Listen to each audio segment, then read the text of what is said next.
अस्सलामुअलैकुम नाज़रीन, मैं हूं आयशा शाहिद और आप देख रहे हैं PSA डिजिटल न्यूज़ चैनल। आइए नजर डालते हैं आज की ब्रेकिंग न्यूज़।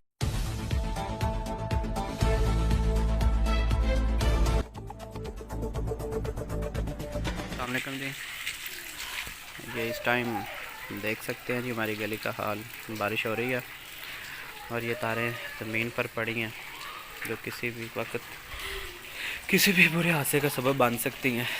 ये देख सकते हैं जी, और इसकी बहुत दफ़ा कंप्लेन भी कर चुके हैं वापडा को, लेकिन कोई नहीं जी, कोई सुनने सुनाने वाला नहीं। ये जी आसिफ खान साहब के घर के सामने गली है, इरशाद खान वाली, देख सकते हैं मल्ला झंडी।